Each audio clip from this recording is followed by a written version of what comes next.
কুসুম দোলা কুসুম দোলা। অন্যায় করে আবার বড় বড় কথা বলছে। কি অন্যায় করেছি আমি? হ্যাঁ, আপনি বলুন না কি অন্যায় করেছি আমি? তোর বউকে কিন্তু বলে দাও যে এখানে বড়রা কথা কইছে, এর মধ্যে যেন কথা না বলে। হ্যাঁ, আমাকে যেন রাগিয়ে না দেয়, সবাই জানে আমার চন্ডালের রাগ। একবার যদি রেগে যায় না তাহলে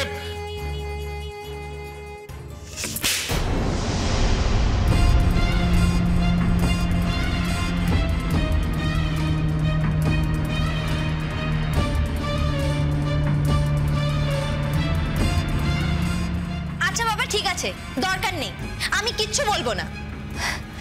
ভাবলাম আজকে বাইরে থেকে এসেছি, কি করলাম কি করলাম না সেগুলো সবাইকে গল্প করব, ভালো মনে গল্প করব, কিন্তু সেই উপায় তো নেই। এসে দেখি সবার মুড সেম, কারণ মুড কখনো এখানে ভালো হতে পারেই না। সবার মনে তো তোমার মতো আনন্দ নেই ইমন, কি করে সবাই ভালো মুডে থাকবে বলো?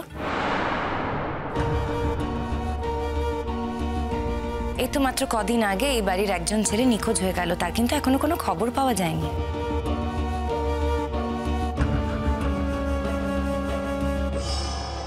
তাই তোমার মনে হানিমুন হানিমুন ফিলিং থাকলেও এ বাড়ির সকলের মনে যেটা থাকবে না সেটাই তো স্বাভাবিক বলো।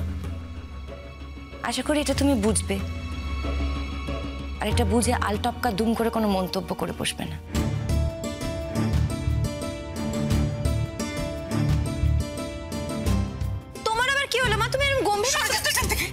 সরে যা তুই।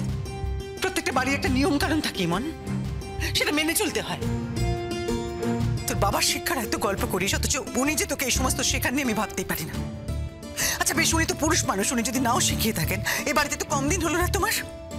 তোমার তো এতদিনে বোঝা উচিত ছিল যেটা কেমন বাড়ি, এখানে কি চলে কি চলে না।